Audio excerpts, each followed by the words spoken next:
Voyageurs, voyageuses, je vous souhaite la bienvenue.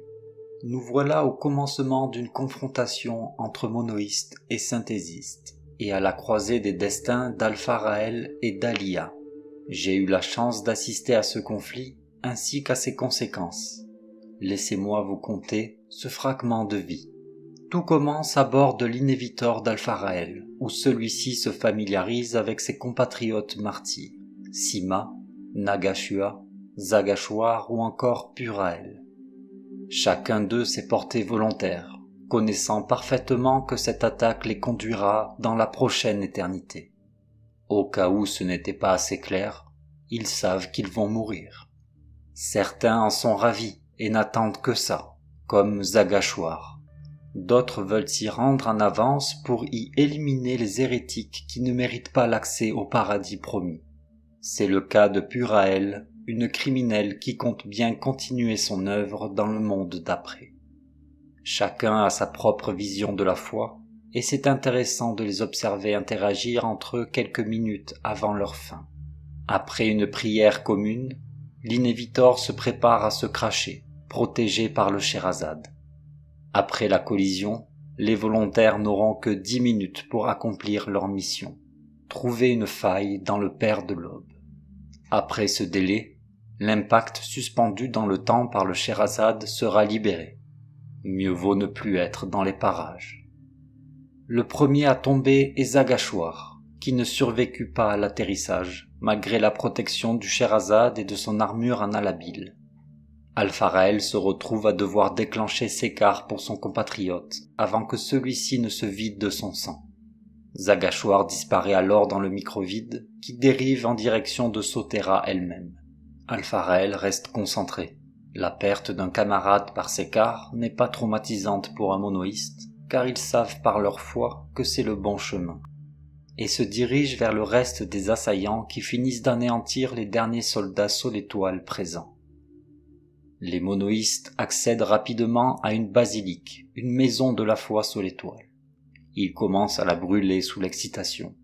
Al-Farael, qui ne veut pas rester seul, se met à suivre Sima, qui a l'air d'être la plus aguerrie des assaillants, se promettant de l'aider au mieux. C'est à ce moment-là qu'il commença à se faire tirer dessus. C'est à ce moment que Sir Vondam et son écuyère Alia débarquent par le haut pour protéger le reste du javelot d'horizon. C'est à ce moment que la première rencontre entre nos deux protagonistes va avoir lieu.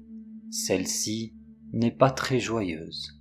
À cause du grand nombre de personnes sur place, de l'énergie déployée par les soldats Solétoile pour accéder à l'intérieur du Sherazade et à l'activité intense proposée par les monoïstes, le sol sous Alia s'effondre alors qu'elle soutenait son chevalier. Elle se retrouve à chuter de plusieurs mètres sur des plaques de métal, des poutres et des tuyaux métalliques. Son armure la protège de tout empalement, mais les hématomes ne peuvent être évités. Elle atterrit dans un bain, non loin de la basilique. Si elle avait pu entendre quoi que ce soit, elle aurait pu écouter Al-Farael narguer et tenter d'attirer l'attention sur lui afin de permettre à d'autres comme Sima d'agir par surprise. Mais elle n'entend rien. Elle tente de se reprendre, mais elle est vidée de son énergie.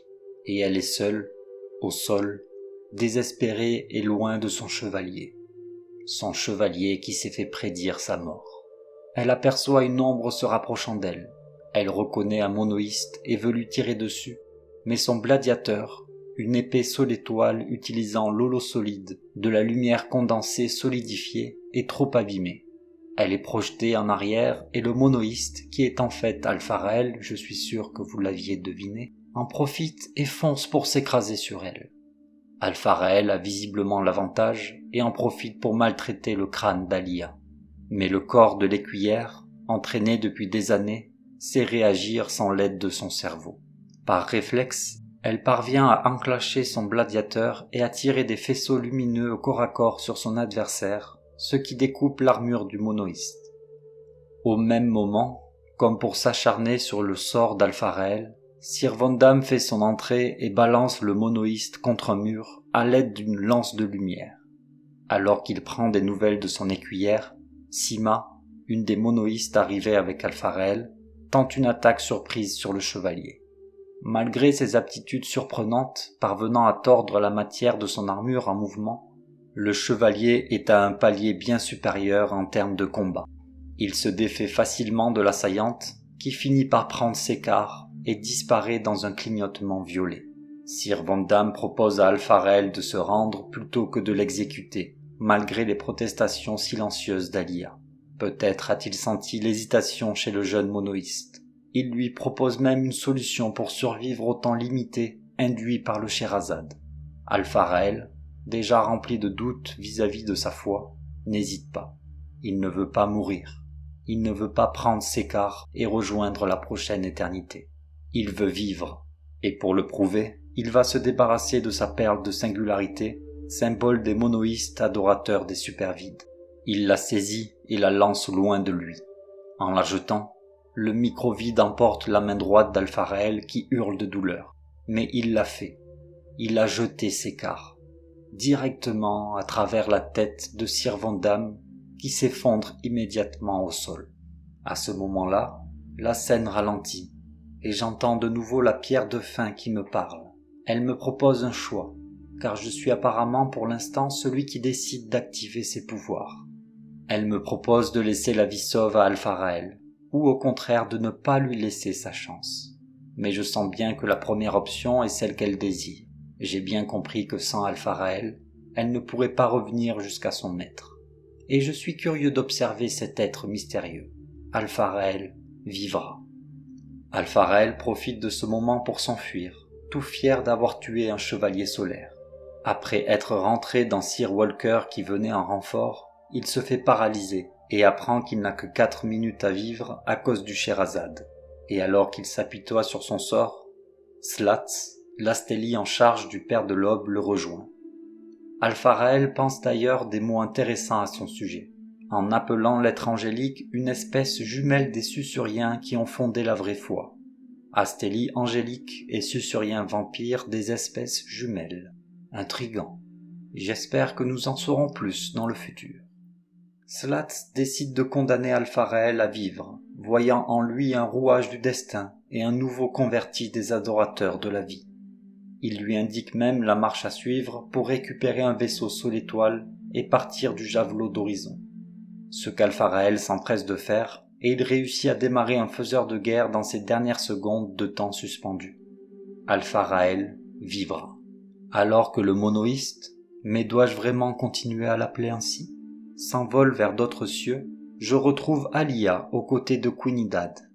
Affligée par sa soi-disant faiblesse et criant sa détresse, elle parvient tout de même à suivre son ami pour découvrir un Sir Vandam debout et bien vivant, avec un trou noir, un micro-vide de la taille d'une tête d'aiguille juste à gauche du nez, le traversant de part en part du crâne. Alia n'en revient pas, mais est aux anges. Son chevalier n'est pas mort, elle n'a pas échoué dans son rôle d'écuyère.